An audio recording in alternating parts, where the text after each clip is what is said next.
Christo, and I've been waiting a very long time to do a review of this little diamond, which heretofore has received various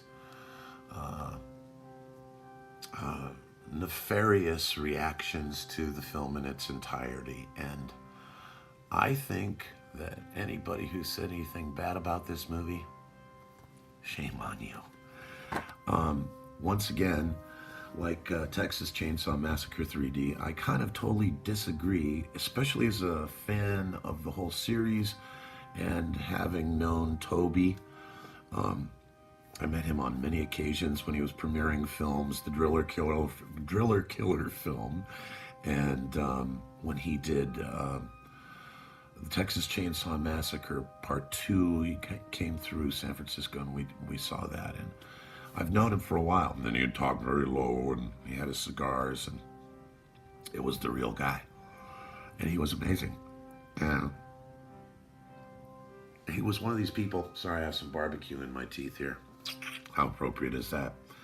But he was one of those people that was very soft-spoken, but driven by the genre and not afraid to go there. You know, he just, horror had to have certain beats in it. And when he put his name as executive producer at the front of this film, along with Kim Henkel, all of you out there, that's a seal of approval. That's why it was on Part 3.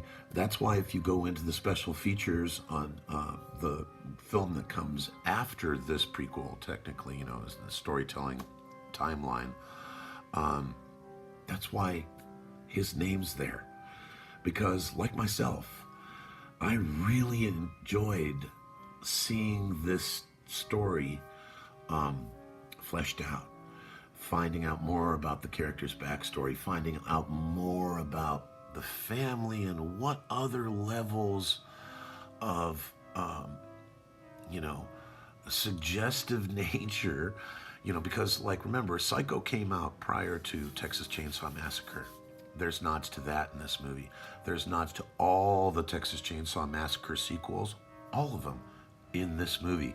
There are nods to Jason Voorhees in this movie. He comes out of the corner as part of the family in the barn scene with the sack over his head. There's these, people who basically look like, members of, some other kind of slasher film existing in this universe, suggesting that maybe this is where, this all stemmed from in some way. And then the Carson family versus the Sawyer family. I mean, that's, she marries into a rich, wealthy lawyer's family, and then this explains the narrative, and 3 in this, and kind of, because these films are written to be joined to the original first film, it really is completing the timeline and explaining a bunch of stuff. And even all the different offshoots, like Motel Hell, is there's tributes to these things. There's tributes to Texas Chainsaw Massacre Part 3. There's all these tributes in this movie. It's kind of like a homage to the whole thing. And I like that. I also like the fact that it had a fresh twist of some of the people, but basically, I was very, very entertained. Another favorite thing of mine was the thing in the trailer, which they did that in some of the other, the last trilogy that they did with Texas Chainsaw Massacre, which was the least acknowledged, I thought, in this one. And kind of, it nodded to it, but it didn't really go there completely. But the trailer thing with the tea lady and stuff, that was in there too. So when Tex, the dead guy, was in there, and here's this guy who hung himself on the toilet making moonshine, and immediately after his death, so to speak, a beautiful girl kisses him on the lips. He's participating in an orgy, then a shootout with the police, which he survives unharmed because he's already dead. I mean, these are genius notes in a movie. These are great things. I had a little trouble with the casting. I said, they should have.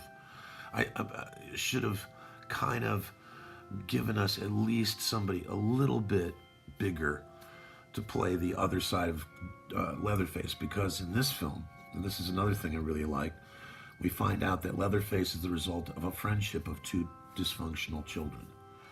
That's, sorry, again, really good.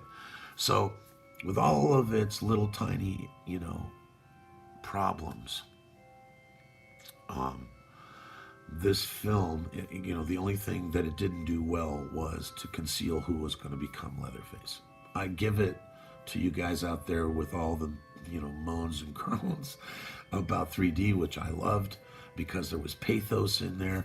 We had a direct connection to the first film. We had a much better set of circumstances that played out, I thought, especially as far as characters, how we met them. And now this film comes.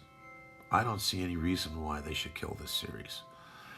To my mind, they've now opened the door for a really great sequel. So I'm all game to direct that one. If you guys are out there listening and you think that's a good idea, I've wanted to do a Texas Chainsaw Massacre film for a while. I have a great script for that too. I did know Gunnar Hansen and several of the characters who have played, Leatherface throughout the entire series. So, to all of you, please give this film a look. And, I've watched it now about 15 times, and there's a lot more going in here than, might meet the needs of those of us who want to see Friday the 13th repeated at Crystal Lake. Texas Chainsaw Massacre repeated at the house, and we keep bringing people back, and we sit at the table over and over again, and it's the same story. You guys, go somewhere else if you want to, make sure that the series dies. This is the reason it won't. Peace. By the way, they made a deal for 6 films, so I have a feeling we're going to see more. Over and out. Peace, Christo.